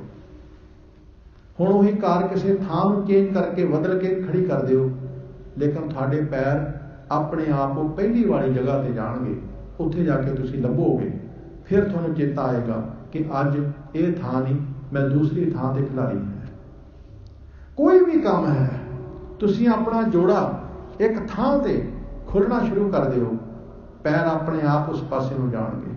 ਤੁਸੀਂ ਇੱਕ ਥਾਂ ਤੇ ਬੈਠਣਾ ਸ਼ੁਰੂ ਕਰ ਦਿਓ, ਆਪਣੇ ਆਪ ਪੈਰ ਉਸ ਥਾਂ ਵੱਲ ਨੂੰ ਚੱਲਣਗੇ। ਸਰੀਰ ਦਾ ਕੋਈ ਵੀ ਅੰਗ ਹੈ, ਇਸ ਨੂੰ ਜਿੱਥੇ ਗਿਝਾ ਲਓਗੇ ਇਹ ਉੱਥੇ ਗਿਝ ਜਾਏਗਾ। ਸਰੀਰ ਨੂੰ ਜਿੱਥੇ ਵੀ ਗਿਝਾ ਲਓਗੇ ਇਹ ਉੱਥੇ ਗਿਝ ਜਾਏਗਾ। ਸਵੇਰ ਨੂੰ ਤੁਸੀਂ ਉੱਠਣ ਵਾਸਤੇ ਆਪਣੇ ਆਪ ਨੂੰ ਇੱਕ ਥਾਂ ਤੇ ਸੈੱਟ ਕਰ ਲਓ, ਇੱਕ ਟਾਈਮ ਤੇ ਸੈੱਟ ਕਰ ਲਓ। ਮੈਂ 4 ਵਜੇ ਉੱਠਣਾ ਹੈ। 2, 4, 6 ਦਿਨ ਤੁਹਾਨੂੰ ਤੰਗੀ ਆਵੇਗੀ, ਲੇਕਿਨ 5ਵੇਂ 6ਵੇਂ ਦਿਨ ਆਪਣੇ ਆਪ ਤੁਹਾਡੀ ਅੱਖ ਖੁੱਲੇਗੀ। ਤੁਸੀਂ ਆਪਣੇ ਆਪ ਨੂੰ ਉਸ ਨਿਯਮ ਦੇ ਅਨੁਸਾਰ ਢਾਲ ਲਓ। ਮੈਂ 5 ਵਜੇ ਸਵੇਰੇ ਉੱਠਣਾ, ਮੈਂ 5 ਵਜੇ ਸਵੇਰੇ ਉੱਠਿਆ ਕਰਨਾ, ਨਿਯਮ ਬਣਾ ਲਓ। 2, 4, 6 ਦਿਨ ਤੁਹਾਨੂੰ ਅਲਾਰਮ ਲਾਉਣਾ ਪਏਗਾ, ਪਰੇਸ਼ਾਨੀ ਵੀ ਆਏਗੀ, ਲੇਕਿਨ ਕੁਝ ਦਿਨਾਂ ਬਾਅਦ ਤੁਸੀਂ ਦੇਖੋਗੇ ਅਲਾਰਮ ਵੱਜੇਗਾ ਨਹੀਂ, ਤੁਹਾਡੀ ਅੱਖ ਖੁੱਲ ਜਾਏਗੀ। ਭੁੱਖ ਜਿੱਥੇ ਮਰਜ਼ੀ ਟਿਕਾ ਲਓ, ਅਸੀਂ ਇੱਕ ਪ੍ਰਸ਼ਾਦੇ ਤੇ ਆਪਣੇ ਆਪ ਨੂੰ ਗਿਝਾ ਲਈਏ, ਪੇਟ ਸਾਡਾ ਉੱਥੇ ਸੈੱਟ ਹੋ ਜਾਏਗਾ। ਅਗਰ ਅੱਧਾ ਪ੍ਰਸ਼ਾਦਾ ਵੀ ਅਸੀਂ ਵੱਧ ਛਕਾਂਗੇ, ਪੇਟ ਦੱਸ ਦੇਗਾ ਅੱਜ ਤੋਂ ਵੱਧ ਖਾਧਾ ਹੈ, ਘੱਟ ਖਾਧਾ ਹੈ। ਹਰ ਚੀਜ਼ ਗਿੱਝ ਜਾਂਦੀ ਹੈ, ਸਰੀਰ ਸਾਡਾ ਉੱਥੇ ਗਿੱਝ ਜਾਂਦਾ ਹੈ, ਉੱਥੇ ਲੰਘ ਜਾਂਦਾ ਹੈ। ਬਸ ਇਸੇ ਤਰ੍ਹਾਂ ਆਪਣੀਆਂ ਅੱਖਾਂ ਨੂੰ, ਆਪਣੇ ਕੰਨਾਂ ਨੂੰ, ਆਪਣੀ ਜ਼ੁਬਾਨ ਨੂੰ, ਇਹਨਾਂ ਨੂੰ ਵੀ ਗਿਝਾਉਣਾ ਪੈਂਦਾ ਹੈ। ਇਹਨਾਂ ਅੱਖਾਂ ਨੂੰ ਚੰਗਾ ਦੇਖਣ ਵਿੱਚ ਗਿਝਾ ਲਓ, ਬੁਰਾ ਨਹੀਂ ਦੇਖਣਾ। ਪਰੇਸ਼ਾਨੀ ਆਵੇਗੀ, ਮੁਸ਼ਕਲ ਆਵੇਗੀ, ਕੁਝ ਸਮਾਂ ਅੱਖਾਂ ਤੁਹਾਨੂੰ ਤੰਗ ਕਰਨਗੀਆਂ, ਪਰ ਹੌਲੀ ਹੌਲੀ ਇਹ ਅੱਖਾਂ ਚੰਗਾ ਦੇਖਣਾ ਹੀ ਪਸੰਦ ਕਰਨਗੀਆਂ। ਬਿਲਕੁਲ ਇਸ ਤਰ੍ਹਾਂ ਜਿਵੇਂ ਸਾਡੀ ਨਾਸਕਾਂ ਹੈ। ਅਸੀਂ ਬਦਬੂ ਦੇ ਕੋਲੋਂ ਲੰਘ ਹੀ ਨਹੀਂ ਸਕਦੇ। ਕਦੇ ਪੰਜਾਬ ਦੇ ਵਿੱਚ ਤੁਸੀਂ ਜਾਓ, ਜਦੋਂ ਅਸੀਂ ਕਈ ਵਾਰ ਰੋਡ ਤੋਂ ਲੰਘ ਰਹੇ ਹੁੰਦੇ ਹਾਂ, ਉੱਥੇ ਨੇੜੇ ਮੋਏ ਹੋਏ ਪਸ਼ੂ ਹੁੰਦੇ ਨੇ, ਜਿਹਨੂੰ ਅਸੀਂ ਸਿੱਧੇ ਸ਼ਬਦਾਂ ਵਿੱਚ ਹੱਡਾ ਰੋੜੀ ਕਹਿ ਦਿੰਦੇ ਹਾਂ। ਅਜੇ ਅਸੀਂ ਉੱਥੇ ਗਏ ਵੀ ਨਹੀਂ ਹੁੰਦੇ, ਸਾਨੂੰ ਬਦਬੂ ਆਉਣ ਲੱਗ ਪੈਂਦੀ ਹੈ। ਅਸੀਂ ਨੱਕ ਦੇ ਅੱਗੇ ਕੱਪੜਾ ਰੱਖਦੇ ਹਾਂ, ਮੂੰਹ ਭਰੇ ਕਰਦੇ ਹਾਂ, ਸ਼ੀਸ਼ੇ ਬੰਦ ਕਰਦੇ ਹਾਂ, ਮਸਾਂ ਕਿਤੇ ਕਾਰ ਸਾਡੀ ਅਗਾਂਹ ਨਿਕਲਦੀ, ਅਸੀਂ ਸੁੱਖ ਦਾ ਸਾਹ ਲੈਂਦੇ ਹਾਂ। ਪਰ ਤੁਸੀਂ ਦੇਖੋ, ਉਸੇ ਹੱਡਾ ਰੇੜੀ ਦੇ ਵਿੱਚ ਬੰਦੇ ਬੈਠੇ ਹੁੰਦੇ ਹਨ। ਉਹ ਵੀ ਤੇ ਬੰਦੇ ਹੀ ਨੇ ਨਾ, ਜਿਹੜੇ ਮੋਏ ਹੋਏ ਪਸ਼ੂਆਂ ਨੂੰ ਲਿਆਉਂਦੇ ਨੇ, ਉਹਨਾਂ ਦੀ ਖੱਲ ਉਤਾਰਦੇ ਨੇ, ਉਹ ਵਿੱਚ ਬੈਠੇ ਹੁੰਦੇ ਨੇ, ਮਰੇ ਹੋਏ ਪਸ਼ੂ ਦੇ ਕੋਲ ਬੈਠੇ ਹੁੰਦੇ ਨੇ। ਉਹਨਾਂ ਨੂੰ ਬਦਬੂ ਕਿਉਂ ਨਹੀਂ ਆਉਂਦੀ ਜੀ? ਤੁਹਾਨੂੰ ਕਿਉਂ ਆਉਂਦੀ ਹੈ? ਕਿਉਂਕਿ ਤੁਸੀਂ ਆਪਣਾ ਨੱਕ ਖੁਸ਼ਬੂ ਦੇ ਗਿਝਾ ਲਿਆ, ਉਹਨਾਂ ਨੇ ਆਪਣਾ ਨੱਕ ਬਦਬੂ ਦੇ ਗਿਝਾ ਲਿਆ। ਬਸ ਉਹਨਾਂ ਨੂੰ ਬਦਬੂ ਵਿੱਚ ਬਦਬੂ ਨਹੀਂ ਆਉਂਦੀ। ਜਦੋਂ ਕਿਤੇ ਖੁਸ਼ਬੂ ਵਾਲੇ ਇਲਾਕੇ ਵਿੱਚ ਉਹ ਜਾਣਗੇ, ਉਹ ਪਰੇਸ਼ਾਨ ਹੋ ਜਾਣਗੇ, ਦੁਖੀ ਹੋ ਜਾਣਗੇ। ਅਸੀਂ ਜਦੋਂ ਬਦਬੂ ਵਾਲੇ ਇਲਾਕੇ ਵਿੱਚ ਜਾਂਦੇ ਹਾਂ, ਅਸੀਂ ਦੁਖੀ ਹੋ ਜਾਂਦੇ। ਅਸੀਂ ਆਪਣਾ ਨੱਕ ਉਸ ਤਰ੍ਹਾਂ ਗਿਝਾ ਲਿਆ ਹੈ। ਬਸ ਠੀਕ ਇਸੇ ਤਰ੍ਹਾਂ ਅਸੀਂ ਆਪਣੀਆਂ ਅੱਖਾਂ ਨੂੰ ਕੁਝ ਚੰਗਾ ਦੇਖਣ ਦੇ ਗਿਝਾ ਲਈਏ। ਜਦੋਂ ਅਸੀਂ ਇਹਨਾਂ ਅੱਖਾਂ ਨੂੰ ਫਿਲਮਾਂ ਦੇਖਣ ਦੇ ਗਿਝਾ ਲਵਾਂਗੇ, ਸੀਰੀਅਲ ਦੇਖਣ ਦੇ ਗਿਝਾ ਲਵਾਂਗੇ, ਤੇ ਸਾਡੀਆਂ ਅੱਖਾਂ ਫਿਰ ਸ੍ਰੀ ਹਰਿਮੰਦਰ ਸਾਹਿਬ ਤੋਂ ਆਏ ਹੋਏ ਕੀਰਤਨ ਨੂੰ ਨਹੀਂ ਦੇਖ ਸਕਣਗੀਆਂ। ਫਿਰ ਜਦੋਂ TV ਤੇ ਕੀਰਤਨ ਚੱਲੇਗਾ, ਸ੍ਰੀ ਗੁਰੂ ਗ੍ਰੰਥ ਸਾਹਿਬ ਦੇ ਦਰਸ਼ਨ ਹੋਣਗੇ, ਅੱਖਾਂ ਨਹੀਂ ਚੱਲ ਸਕਣਗੀਆਂ। ਕਿਉਂ? ਫਿਰ ਅਸੀਂ ਕਹਾਂਗੇ TV ਹੁਣ ਬੰਦ ਕਰ ਦਿਓ, ਜਾਂ ਅਸੀਂ ਕਹਾਂਗੇ ਹੁਣ ਚੈਨਲ ਬਦਲ ਦਿਓ। ਕਿਉਂ? ਕਿਉਂਕਿ ਅੱਖਾਂ ਕੂੜ, ਝੂਠ ਦੇਖਣ ਦੇ ਵਿੱਚ ਗਿੱਝ ਗਈਆਂ। ਅਸੀਂ ਆਪਣੀਆਂ ਅੱਖਾਂ ਨੂੰ ਝੂਠ, ਕੂੜ ਦੇਖਣ ਵਿੱਚ ਗਿਝਾ ਲਿਆ। ਸੱਚ ਅੱਖਾਂ ਪਸੰਦ ਹੀ ਨਹੀਂ ਕਰਦੀਆਂ। ਇਸੇ ਤਰ੍ਹਾਂ ਸਾਡੇ ਕੰਨ ਹਨ। ਇਹਨਾਂ ਕੰਨਾਂ ਨੂੰ ਵੀ ਅਸੀਂ ਕੁਝ ਚੰਗਾ ਸੁਣਨ ਦੀ ਆਦਤ ਪਾ ਲਈਏ। ਇਹਨਾਂ ਕੰਨਾਂ ਨੂੰ ਵੀ ਅਸੀਂ ਸੱਚ ਸੁਣਨ ਦੀ ਆਦਤ ਪਾ ਲਈਏ, ਬਾਣੀ ਸੁਣਨ ਦੀ ਆਦਤ ਪਾ ਲਈਏ। ਫਿਰ ਇਹ ਕੰਨ ਕੁਝ ਸਮਾਂ ਪਰੇਸ਼ਾਨ ਹੋਣਗੇ, ਪਰ ਹੌਲੀ ਹੌਲੀ ਗਿੱਝ ਜਾਣਗੇ। ਫਿਰ ਜਦੋਂ ਕੋਈ ਸਾਡੇ ਕੋਲ ਬੈਠ ਕੇ ਨਿੰਦਿਆ ਕਰੇਗਾ, ਫਜ਼ੂਲ ਗੱਲ ਕਰੇਗਾ, ਅਸੀਂ ਕਹਾਂਗੇ ਇਸ ਤਰ੍ਹਾਂ ਦੀ ਗੱਲ ਨਾ ਕਰ। ਕੋਈ ਗੁਰੂ ਦੀ ਗੱਲ ਆਉਂਦੀ ਹੈ ਤੇ ਕਰ, ਕੋਈ ਚੰਗੀ ਗੱਲ ਆਉਂਦੀ ਹੈ ਤੇ ਕਰ, ਬੁਰੀ ਗੱਲ ਨਾ ਕਰ, ਭੈੜੀ ਗੱਲ ਨਾ ਕਰ। ਕਿਉਂਕਿ ਸਾਡੇ ਕੰਨ ਬਰਦਾਸ਼ਤ ਨਹੀਂ ਕਰਨਗੇ। ਅਸੀਂ ਕੰਨਾਂ ਨੂੰ ਚੰਗੇ ਪਾਸੇ ਗਿਝਾ ਲਿਆ ਹੋਵੇਗਾ।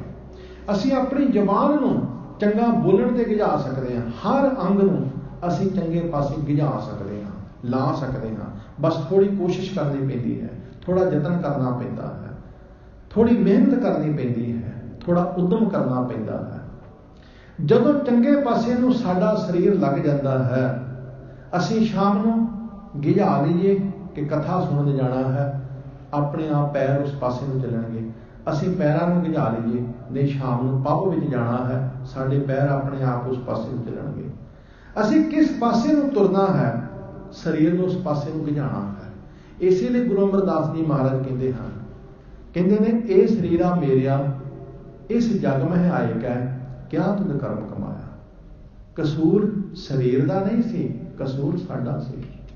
ਦੋਸ਼ ਸਰੀਰ ਦਾ ਨਹੀਂ ਸੀ, ਦੋਸ਼ ਸਾਡਾ ਸੀ। ਅਸੀਂ ਇਸ ਸਰੀਰ ਨੂੰ ਪੁੱਠੇ ਪਾਸੇ ਗਿਝਾ ਦਿੱਤਾ, ਅਸੀਂ ਇਸ ਸਰੀਰ ਨੂੰ ਉਲਟ ਪਾਸੇ ਗਿਝਾ ਦਿੱਤਾ। ਦੋ ਸਰੀਰ ਦਾ ਥੋੜੋ ਸੀ। ਸਰੀਰ ਦੇ ਵਿਚਾਰਾ ਜੜ ਹੈ, ਸਰੀਰ ਕੋਈ ਚੇਤਨ ਥੋੜੋ ਹੈ। ਅਸੀਂ ਕੋਈ ਸਰੀਰ ਥੋੜੋ ਹਾਂ, ਮਨੁੱਖ ਸਰੀਰ ਨਹੀਂ ਹੈ। ਅਸੀਂ ਡਾਕਟਰ ਕੋਲ ਜਾਂਦੇ ਹਾਂ, ਕਹਿੰਦੇ ਹਾਂ ਡਾਕਟਰ ਸਾਹਿਬ ਮੇਰਾ ਸਰੀਰ ਅੱਜ ਠੀਕ ਨਹੀਂ, ਇਹਦਾ ਮਤਲਬ ਤੂੰ ਹੋਰ ਹੈ, ਸਰੀਰ ਹੋਰ ਹੈ। ਅਸੀਂ ਕਹਿੰਦੇ ਹਾਂ ਡਾਕਟਰ ਸਾਹਿਬ ਮੇਰਾ ਸਿਰ ਦੁਖਦਾ ਹੈ, ਇਹਦਾ ਮਤਲਬ ਸਿਰ ਹੋਰ ਹੈ, ਤੂੰ ਹੋਰ ਹੈ। ਅਸੀਂ ਕਹਿੰਦੇ ਹਾਂ ਅੱਜ ਮੇਰਾ ਸਰੀਰ ਕੁਝ ਢਿੱਲਾ ਹੈ, ਮੇਰਾ ਸਰੀਰ, ਤੂੰ ਕੌਣ ਹੈ? ਉਸ ਨੂੰ ਪੁੱਛੋ ਤੂੰ ਕੌਣ ਹੈ? ਤੂੰ ਸਰੀਰ ਨਹੀਂ ਹੈ। ਸਰੀਰ ਤੇ ਇੱਕ ਗੁਫਾ ਹੈ, ਹਰ ਜਿਉ ਗੁਫਾ ਅੰਦਰ ਰੱਖ ਕੇ ਵਾਜਾ ਪਵਨ ਵਜਾਇਆ। ਸਰੀਰ ਤੇ ਇੱਕ ਘਰ ਹੈ, ਘਰ ਕੋਈ ਮਾਲਕ ਥੋੜੋ ਹੈ, ਘਰ ਤੇ ਇੱਕ ਘਰ ਹੈ। ਸਰੀਰ ਤੇ ਇੱਕ ਘਰ ਹੈ, ਸਰੀਰ ਤੇ ਇੱਕ ਗੁਫਾ ਹੈ। ਇਹਦੇ ਵਿੱਚ ਅਸੀਂ ਰਹਿੰਦੇ ਹਾਂ, ਇਹਦੇ ਵਿੱਚ ਆਤਮਾ ਰਹਿੰਦੀ ਹੈ। ਮਹਾਰਾਜ ਕਹਿੰਦੇ ਨੇ ਮਨ ਤੂੰ ਜੋਤ ਸਰੂਪ ਹੈ, ਆਪਣਾ ਮੂਲ ਪਛਾਣ। ਕਹੋ ਕਬੀਰ ਹੋ ਰਾਮ ਕੀ ਅੰਸ਼, ਜਸ ਕਾਗਦ ਪਰ ਮਿਟੇ ਨਾ ਮੰਸ। ਸਰੀਰ ਨੂੰ ਤੇ ਅਸੀਂ ਗਿਝਾਉਣਾ ਹੈ। ਜਦੋਂ ਸਾਡਾ ਸਰੀਰ ਗਲਤ ਪਾਸੇ ਗਿਝ ਜਾਂਦਾ ਹੈ ਤੇ ਫਿਰ ਗੁਰੂ ਅਮਰਦਾਸ ਜੀ ਮਹਾਰਾਜ ਕਹਿੰਦੇ ਹਨ, ਇਹ ਸਰੀਰਾ ਮੇਰਿਆ ਇਸ ਜਗ ਮਹਿ ਆਇਕੈ, ਕਿਆ ਤੁਧ ਕਰਮ ਕਮਾਇਆ। ਕਿ ਕਰਮ ਕਮਾਇਆ ਤੁਧ ਸਰੀਰਾ, ਜਾ ਤੂੰ ਜਗ ਮਹਿ ਆਇਆ। ਜਿਨ ਹਰ ਤੇਰਾ ਰਚਨ ਰਚਿਆ, ਸੋ ਹਰ ਮਨ ਨਾ ਵਸਾਇਆ। ਗੁਰ ਪ੍ਰਸਾਦੀ ਹਰ ਮਨ ਵਸਿਆ, ਪੂਰਬ ਲਿਖਿਆ ਪਾਇਆ, ਕਹਿ ਨਾਨਕ ਇਹੋ ਸਰੀਰ ਪ੍ਰਵਾਨ ਹੋਆ, ਜਿਨ ਸਤਿਗੁਰ ਸਿਉ ਚਿਤ ਲਾਇਆ। ਸਰੀਰ ਨੂੰ ਅਸੀਂ ਚੰਗੇ ਪਾਸੇ ਗਿਝਾਣਾ ਹੈ।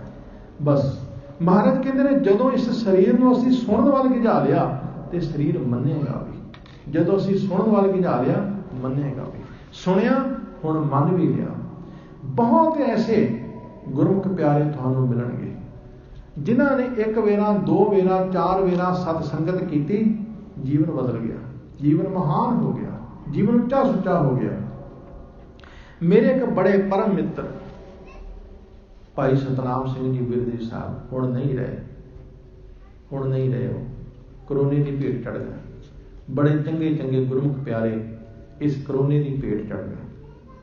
ਬਹੁਤ ਪਿਆਰ ਵਾਲੇ ਵਿਦਵਾਨ ਪੁਰਸ਼ ਇਸ ਕਰੋਨੇ ਦੀ ਭੇਟ ਚੜ੍ਹ ਗਏ। ਮੇਰੇ ਬੜੇ ਸਤਿਕਾਰਯੋਗ ਗਿਆਨੀ ਬਚਿੱਤਰ ਸਿੰਘ ਜੀ ਪੋਹਵਿੰਡ ਵਾਲੇ ਇੱਥੇ ਤੁਹਾਡੀ ਕਥਾ ਕਰਦੇ ਹੁੰਦੇ ਸੀ ਆਣ ਕੇ। ਤੁਸੀਂ ਕਈ ਵਾਰ ਉਹਨਾਂ ਦੀ ਕਥਾ ਸੁਣੀ। ਉਹ ਵੀ ਇਸ ਸਮੇਂ ਦੌਰਾਨ ਸੰਸਾਰ ਤੋਂ ਚਲੇ ਗਏ।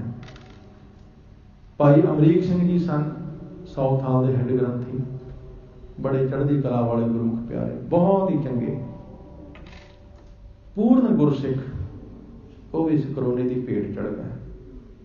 ਚੰਗੇ ਚੰਗੇ ਗੁਰਮੁਖ ਪਿਆਰੇ ਜਿਨ੍ਹਾਂ ਨੂੰ ਕਰੋਨਾ ਲੈ ਗਿਆ। ਖੈਰ ਮੈਂ ਇਸ ਪਾਸੇ ਨੂੰ ਨਾ ਤੁਰਾਂ।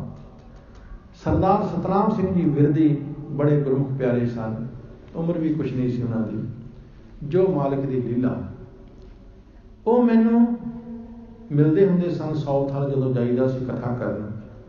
ਉੱਥੇ ਉਹ ਸੈਕਟਰੀ ਸਨ ਕਾਫੀ ਲੰਬਾ ਪਹਿਲਾਂ ਸਮੇਂ। ਉਹਨਾਂ ਨੂੰ ਮੈਂ ਪੁੱਛਿਆ ਤੁਸੀਂ ਗੁਰਸਿੱਖੀ ਲਾਈਨ ਵਿੱਚ ਕਿਵੇਂ ਆਏ? ਕਹਿਣ ਲੱਗੇ ਗਿਆਨੀ ਜੀ ਰੋਜ਼ ਸ਼ਾਮ ਨੂੰ ਪੱਬ ਵਿੱਚ ਜਾਈਦਾ ਸੀ। ਗੁਰਦੁਆਰੇ ਦਾ ਤੇ ਪਤਾ ਹੀ ਨਹੀਂ ਸੀ। ਤੁਸੀਂ ਪਾਰਕ ਐਵਨਿਊ ਸਾਊਥ ਹਾਲ ਕਦੇ ਗੁਰਦੁਆਰੇ ਗਏ ਹੋ, ਤੁਹਾਨੂੰ ਪਤਾ ਹੋਣਾ ਉਹਦੇ ਸਾਹਮਣੇ ਇੱਕ ਗਲਾਸੀ ਜੰਕਸ਼ਨ ਆ, ਬਿਲਕੁਲ ਸਾਹਮਣੇ। ਕਹਿਣ ਲੱਗੇ ਉਤਰੀਦਾ ਸੀ ਗੁਰਦੁਆਰੇ ਦੇ ਗੇਟ ਮੋਹਰੇ, ਪਰ ਗੁਰਦੁਆਰੇ ਜਾਈਦਾ ਨਹੀਂ ਸੀ, ਜਾਈਦਾ ਸੀ ਗਲਾਸੀ ਜੰਕਸ਼ਨ ਵਿੱਚ। ਬਿਲਕੁਲ ਮਨਮਤੀਏ, ਬਿਲਕੁਲ ਕੁਰੈਤੀਏ, ਸ਼ਰਾਬ ਪੀਣ ਵਾਲੇ। कहन लगे मेरे नाल एक गुरमुख वो बैन विचों उतर के गुरुद्वारे जाता सी, मैं पब विच जाता सी, बस इन्ना फर्क सी। वो मैनूं कहण लगा सतनाम सिंह गुरुद्वारे मस्कीन साहब आए हुए हैं, ज्ञानी संत सिंह जी मस्कीन, उन्होंने 2 हफ्ते कथा करनी है तो मैं चाहना भी तू ही आ। कहने लगा मैं क्या मस्कीन कौन? कहने लगे बहुत बड़े कथावाचक ने, सिख कौम के सिरमौर कथावाचक ने, बड़ी संगत उन्होंने सुनती है, तू ही आ। कहने लगे उधर मैं वैन विच उतर के पब विच नहीं गया, मैं उस सिख दे नाल गुरुद्वारे चला गया, पार के आउने गुरुद्वारा जिहड़ा, ते पहला कहंदे उत्थे कीर्तन होवे, बड़ी शांति, बड़ा टिकाओ, बड़ा आनंद आया। कहने लगे मैं बैठ गया, पहली बारी इहो जिहा आनंद मैनूं आया। उस तो बाद ज्ञानी संत सिंह जी मस्कीन साहब आए, संगत बहुत ज़्यादा सी, कुछ मस्कीन साहब का मन ते उस गुरमुख प्यारे ने प्रभाव भी पाया होया सी कि वो वधिया गल्लां करनगे। उस दिन मस्कीन साहब ने कथा की, फील रबाबी बल्द पखावज कौआ ताल बजावै, पहर चोलना गधा नाचै, पैसा प्रगट करावै। इस शब्द की व्याख्या मस्कीन जी ने की। उन्होंने कहा साडे अंदर पशु बैठे ने, मनुख के अंदर पशु बैठे ने, फील हाथी, साडे अंदर ही हाथी बैठा है, हंकार हाथी बन के साडे अंदर बैठा है, बल्द आलस, आलस रूपी बल्द साडे अंदर ही बैठा है, कां गंदगी खाण वाला कां, बुरी सोच ये साडे अंदर ही बैठा है, पैसा मैहा अमोड़ किसी की गल ही नहीं सुननी, ये सुभाव साडे अंदर ही बैठा है, गधा खरबस्तियां करने वाला वो भी साडे अंदर ही बैठा है। मस्कीन साहब ने इस शब्द की व्याख्या शुरू की, कहने लगे मैनूं इंज लगे ये कथा बाणी की हो रही पर मेरी हो रही है, ये कथा मेरी हो रही है, मेरे अंदर ये पशु बैठे ने, मेरे अंदर हंकार का हाथी बैठा है, मेरे अंदर गंदगी खाण वाला शराब कबाब आदि गंदगी खाण वाला कां बैठा है, मेरे अंदर खरमस्तियां करने वाला गधा बैठा है। कहने लगे मेरे अंदर बैठा है। 2 हफ्ते कथा की, कहने लगे 2 हफ्ते मैं कथा सुनने जाता रहा। वो बिरदी साहब इन्ने महान गुरसिख सन, हर समय उन्होंने घर सहज पाठ चलता रहता सी, हर समय उन्होंने घर बाणी की टेप लगी रही सी, बहुत गुरमुख प्यारे सन, जीवन बदल गया। एक नहीं कई, ये तो मैं सिर्फ एक उदाहरण दी है। एक उदाहरण मैं थोड़ा होर दिना। एक नौजवान बहुत गुरमुख प्यारा 5 ककारां दा धारनी, बड़ा गुरसिख, वो कह लगा मैं कदे गुरुद्वारे नहीं सी गया, एक वेरा मैनू कोई मलो मली लै गया, कह लगा बई कथा सुन के आनी। मैं क्या कथा की होंगी? कहने लगे कथा पहला कीर्तन होंदा, कहना पहला तो चलो मनिया भी 3 बंदे करन रहे होंदे, कुछ गाउंदे होंदे आ, कथा की हुई? कहने लगे बस उस तो बाद फिर कथा ही होंदी है। कहना अच्छा वो जो भाई कला आन के बह जाता गल च परना पा के गल्लां जिहियां करदा हुंदा, कहना हाँ बस, कहना उन्होंने कथा कहते हैं? कहना हाँ उन्होंने कथा कहते हैं। कहने लगा ठीक है फिर जाना अज मैं। कहना मैं गया, अगे तो कहते मैं कभी ध्यान नाल सुनिया नहीं सी, उधर मैं थोड़ा जिहा ध्यान नाल उहनूं सुनिया। कहता मैं क्या गल्लां तो उहदा चंगियां करदा है। वो 2-4 दिन जाता रहा, बाणी का रस आउंदा रहा, जीवन बदल गया, गुरु का सिख बन गया। गल कित्थों शुरू हुई? सुनन तो। जे सुनांगे नहीं तो मनांगे भी नहीं, जे सुनांगे तो फिर ही मनांगे। इसलिए महाराज ने सुनन तो बाद पौड़ियां कथन कीतियां, मन्ने की गत कही ना जाए। फिर बेनती की महाराज मनण दे नाल प्राप्ति की होंदी है? कह लगे मन्नै सुरत होवै मन बुद्ध, ये सुन दियां प्राप्तियां ने। जिन्हें गुरु की बाणी नूं सुन के मन लिया वो चंगी सुरत का मालक बन जाता है। सुरत, चंगी सुरत का मालक बन जाता है। सुरत सारियां कोल है, एका सुरत जेते है जी सुरत भी होना कोई ना की। सुरत सारिਆਂ ਕੋਲ है।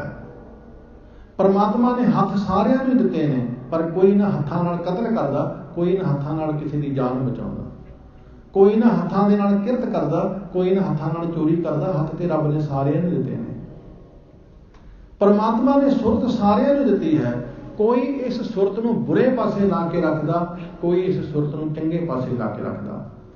जिसने बाणी ਨੂੰ ਮੰਨ ਲਿਆ ਉਹਦੀ सुरत चंगे पासे लग गई, ठीक पासे लग गई। सज्जन ठग दी सुरत बुरे पासे लगी हुई सी, लेकिन गुरु नानक साहब जी की बाणी सुन के ਉਹਦੀ सुरत सही पासे लग गई, चंगे पासे लग गई। वो ठग नहीं रहा, सज्जन संत बन गया। इसलिए महाराज कहते ने मन्नै सुरत होवे मन बुद्ध। असी चंगे मन वाले, चंगी बुद्धि वाले, चंगी सोच वाले, चंगी सुरती वाले, चंगे विचार वाले असी बन जावांगे। साडा जीवन बदल जाएगा। सुन के असी बदल जावांगे। कहते ने फलाना बंदा बदल गया। की बदल गया? मूँह बदल गया, नक बदल गया, हाथ पैर बदल गए? कुछ भी नहीं बदलिया। सोच बदल गई, सुरत बदल गई। असी कहने फलाने बंदे को 4 पैसे की आ गए, वो बंदा ही बदल गया। उसकी बोलनी बदल गई, उसकी आँखी बदल गई, उसका मिलना गिलना बदल गया। शरीर नहीं बदलता, सोच बदल जाती। असी कहने जी फलाने बंदे को चौधर कादी मिल गई, लै हुण बंदा ही बदल गया। की बदल गया?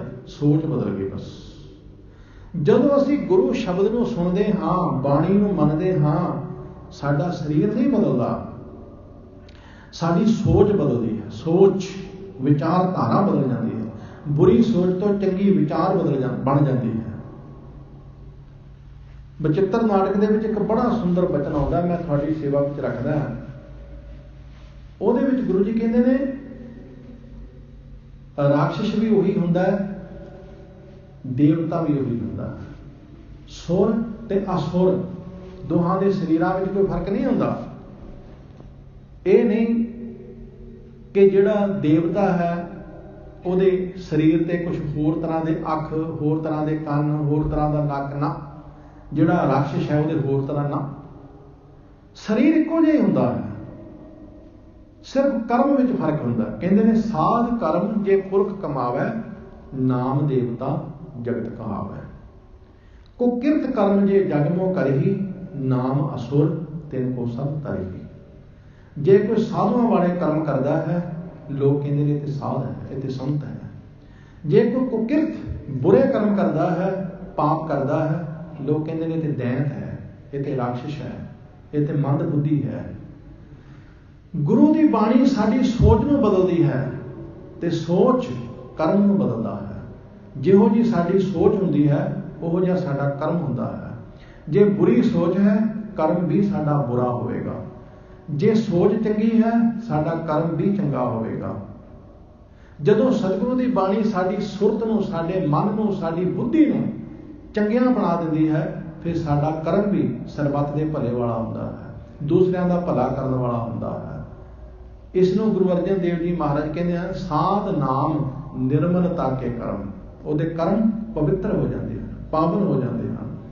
क्योंकि सिख जदों करता है भला करता है, बुरा करता ही नहीं। सिख की सोच ही सतगुरु भली बना दिंदा, फिर कर्म बुरा किवें करेगा। कुछ समा पहला मैं संत करम सिंह होती मरदान वालियां दा जीवन पढ़दा सी। ਉਹਦੇ ਵਿੱਚ एक बड़ी सुंदर विचार आई। विद्वान लिखदा, कहता दुनिया के 4 तरह के बंदे ने, 4 तरह के। जग में 4 भांत के नर जानो, माखी सांप असुर सुर मानो। माखी एक लोग ने जिहड़े मक्खी के सुभाव वाले ने, एक लोग ने जिहड़े सप के सुभाव वाले ने, एक लोग ने जिहड़े असुर राक्षसी सुभाव वाले ने, एक लोग ने जिहड़े देवता सुभाव वाले ने। मक्खी का सुभाव वाले जिहड़े ने, आ तुसीं कदे देखो मक्खी दुध विच पै के, चाह विच पै के मर जाती है, पर वो पदार्थ खाण जोगा नहीं छड्डदी। कोई पदार्थ तुसीं ਨੰਗਾ ਰੱਖ ਦਿਓ, ਢਕੋ ਨਾ। ਗਰਮ ਹੋਵੇ, ਮੱਖੀ ਆਪਣੇ ਸੁਭਾਅ ਮੁਤਾਬਕ ਆਣ ਕੇ ਵਿੱਚ ਬੈਠ